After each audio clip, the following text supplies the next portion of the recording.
Mr. Butari, welcome in Ohrid, in Republic of Macedonia. First of all, how do you feel?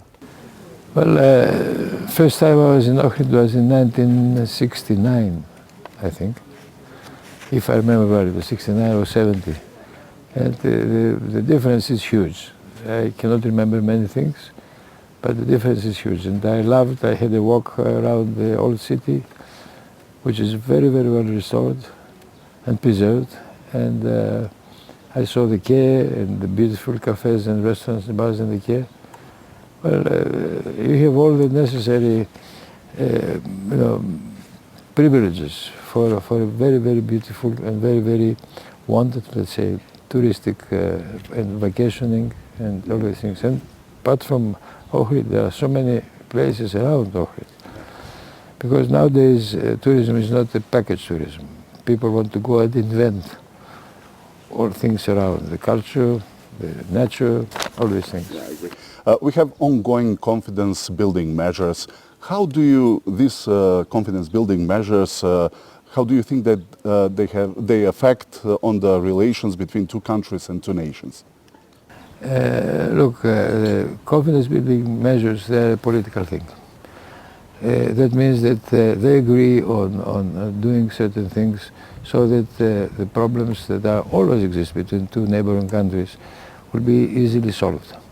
I think that the only way, the best building measures of confidence and belief in trust between two people is what we do.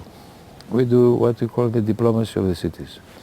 We strongly believe that if the citizens of the cities get to know each other, then all the political differences will be much, much easier dissolved. Well, main political differences, name issue. Do you see any prospect for resolving this issue in the near future, and how? Look, I cannot say many things about that thing. That is that if Greece has agreed on a composite name, the Macedonians, they don't, as far as I know, they don't agree on the composite name. In a way, they are right, because they grew up generations after generations. They grew up in the idea that they live and they are Macedonians.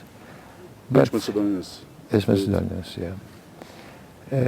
The problem is that this is, how can I say, this wrong interpretation of history. It's not easily accepted by the Greeks, because Macedonia is a big area in the Balkans.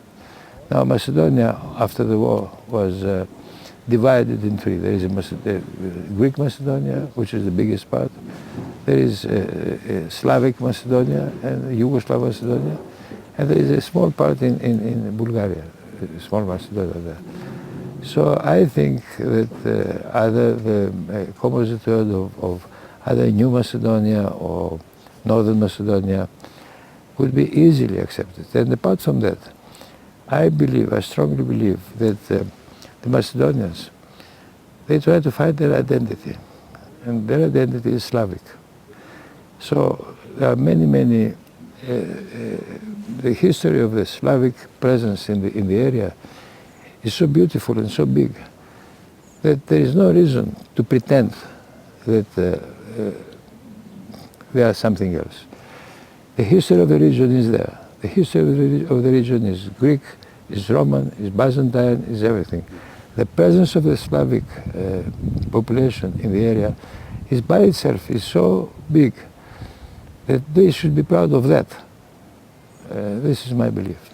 I must notice that you have changed your position about the existence of the Macedonian nation and Macedonian language a few times. How do you see now on the particular Macedonian nation with all of its identity features? Look, first of all, talking about the Macedonian language, I don't care if it's called, the language is called Macedonian. It's a Slavic language. And I don't really care. We don't have a Macedonian language. We have Greek language. So I don't really care about it. What really annoys me, and I think that annoys everybody else in Greece, is this change of history. And I still insist on the thing that the Slavic population have so many things to be proud of. They don't have to pretend to be. They came in the area 1,000 years after Alexander the Great. So what's the connection? Alexander, and I'm saying that the history of the area is so mixed with cultures that you cannot just be there and try to steal, in a way, the history of a certain tribe as the Macedonians. All of these improvements in the recent period, better cooperation between the countries, between the people, tourists from both countries travel to Greece and to Macedonia, businessmen are communicating, universities cooperate. Does this make the name dispute irrational? Because once you said that the name issue is a political creation. Yes. As a mayor of Saloniki, I have a certain, let's say, formal position that when I say Macedonia instead of former Yugoslavic Republic of Macedonia, they accuse me of accepting the name. It's not like that. It's just the way of speaking, of talking things. I think that these facts, many investments from Greece in Skopje, mainly in Skopje, or not only Skopje, in all the area, tobaccos and industry, many business in Skopje. There are so many people coming mainly from Skopje, coming down to Saloniki and all the recreation areas, the vacation areas around Saloniki, either in Chalkidiki or in Pieria, in Katerini, the sea. But it's not only for vacation. They come down for recreation, for shopping. Now, this is a good thing. Huh? This is a good thing. We profit from each other by this come and go thing. And I think that the politicians should understand that and should start accepting things which are more reality than the fantastic thing about I don't know what. And how do you assess the improvement in cross-border cooperation, and what should be done in the economic cooperation? Which areas should be addressed? First of all, I think that we should help a lot, as much as we can. We should help Macedonia to enter the European Union. Entering the European Union is mainly a political thing, and after that it's an economic thing. Because being in the European Union is being part of a family of more advanced and more cultured and more, let's say, civilized nations.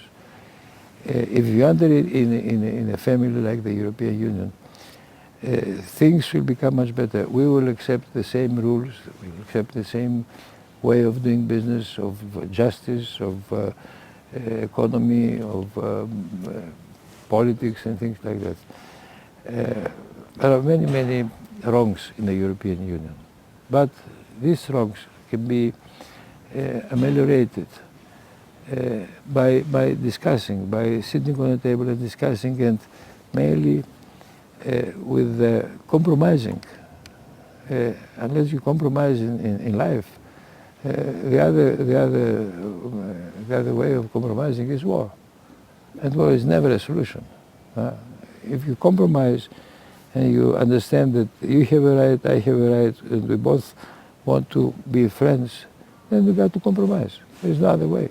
Mr. Butaris, you are one of the main speakers in the presidency, even of School for Young Leaders. How do you assess this project?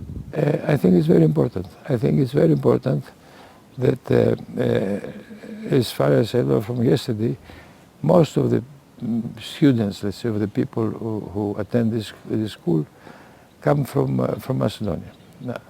Now this is a good thing, because Up to now, and we must not forget that Yugoslavia at the time was one country.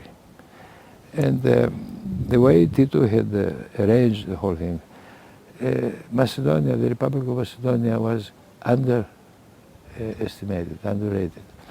So Macedonia must find its identity, must find its way of coming up to a certain level. Well, you need educated people to govern the country, you need educated people in press, in justice, in economy. So this kind of school helps a lot in building this thing. Mr. Butaris, thank you for the interview.